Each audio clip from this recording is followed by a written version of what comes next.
सर्दियां आने वाली हैं और घरों में शुरू होने वाले हैं गैस के शदीद किस्म के मसाइल। उनमें से बहुत सारे मसाइल जो हैं उनका हल हमने किस तरह से ढूंढना है आज की वीडियो में शेयर करूंगी। इसलिए अगर आपने चैनल को सब्सक्राइब नहीं किया तो सब्सक्राइब कर लें चैनल को और वीडियो को एंड तक लाजमी वॉच कीजिएगा।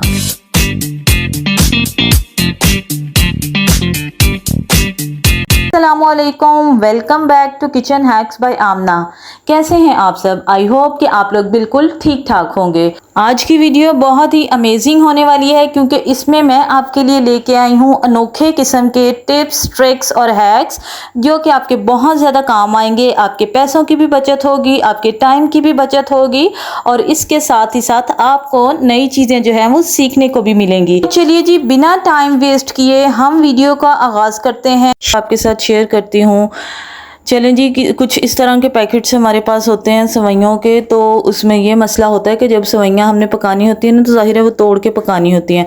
तो जब हम इनको तोड़ते हैं ना किसी बर्तन में निकाल के तो काफ़ी सारी सेवइयाँ इधर उधर गिर जाती हैं, तो हमें बाद में समेटनी भी पड़ती हैं, टाइम वेस्टेज भी होता है। तो क्या कर सकते हैं हम कि इस तरह से पैकेट के अंदर ही सेवइयाँ रहने देनी है और कोई डंडा ले लें या इस तरह मैंने ये बेलन ले लिया है, उसकी हेल्प से ना आपने इस तरह से सारी सेवइयाँ जो हैं वो तोड़ लेनी है। इस तरह सारी सेवइयाँ बड़ी आसानी से टूट भी जाएंगी और इधर उधर भी नहीं बिखरेंगी, टाइम वेस्टेज भी नहीं होगा।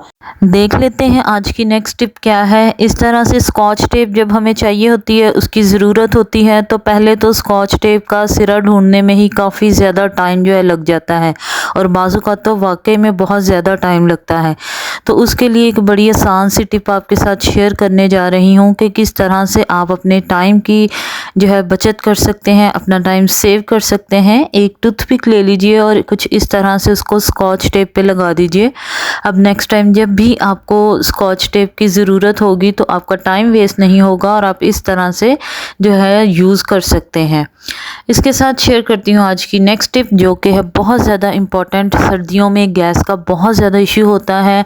बहुत सारे लोगों को ये कंप्लेन होती है कि हमारे गैस तो आती है लेकिन बहुत स्लो आती है। उसके पीछे क्या रीज़न है वो आपको नहीं पता होता। आज मैं आपके साथ वो भी शेयर करूँगी और तरीका भी शेयर करूँगी जिससे आपकी ये परेशानी ख़त्म हो जाएगी कि हमारे यहाँ गैस जो है बहुत स्लो आती है, बल्कि ना होने के बराबर होती है।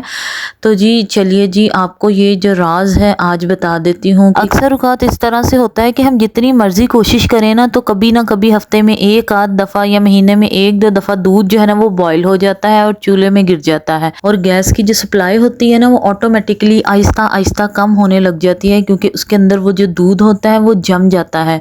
हम जो है वो अंदरूनी तौर पे चूल्हे को साफ नहीं करते। अभी एक तरीका जो मैं आपके साथ शेयर करने जा रही हूँ वो देख लें, बहुत ही आसान है। उसके लिए हमें टूथपिक्स की ज़रूरत होगी।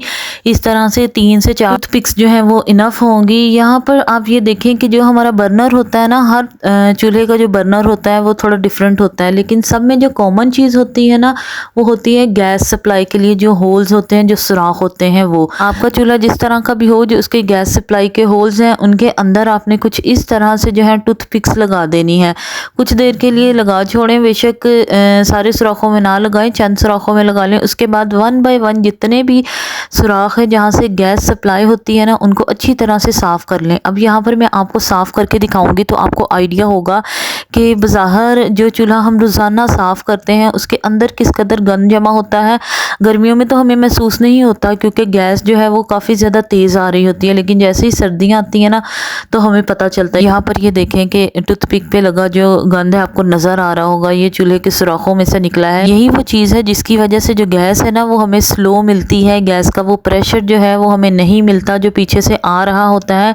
कुछ तो गैस पीछे से ही कम होती है, कुछ हमारे स्टोव्स को भी सफाई की ज़रूरत होती है। ये जो सेंटर वाला होता है ना बर्नर, ये सबसे ज़्यादा इग्नोर होता है। कुछ लोग तो सालों साल इसको यूज़ ही नहीं करते जिसकी वजह से इसमें बहुत ज़्यादा चिकनाई जो है ना जम जाती है। तो आप ये वाला जो सेंटर वाला बर्नर है ना इसको भी हफ्ते में 1-2 दफ़ा लाजमी तौर पे जो यूज़ किया करें ताकि जब इन केस ऑफ इमरजेंसी हमें ज़्यादा कुकिंग करनी होती है, समटाइम जब गेस्ट वगैरह आते हैं तो फिर हम इस चूल्हे का जो है इस्तेमाल कर सकते हैं। ये जो टिप्स मैं आपके साथ शेयर कर रही हूँ ना, अगर तो आप ये मंथली बेसिस पे इस तरह से अपने चूल्हे की सफाई करेंगे ना तो आपको गैस का तो कभी भी इशू नहीं होगा। स्पेशली सर्दियों में जो है ना वो महीने में एक दफ़ा आपको लाजमी तौर पे इस तरह से सफाई कर लेनी चाहिए। और अगर दूध बॉयल हो जाए तो फिर तो उसी टाइम जो है चूल्हे को इस तरह से इस तरीके से जिस तरह मैं शेयर कर रही हूँ कर लें। यहाँ पर जितने भी जो बर्नर के अंदर गैस सप्लाई के होल्स हैं ना, उनकी मैं सफाई कर रही हूँ ताकि जो गैस प्रेशर है वो बढ़ जाए और जो मसला हमें सर्दियों में पेश आता है वो ना आए। ये एक नो कॉस्ट टिप है जिस पे आपके ना तो कोई पैसे लगने हैं और ना ही आपको मार्केट से कोई चीज़ ख़रीदनी पड़ेगी, यानी कि कोई तेल वगैरह या स्प्रे वगैरह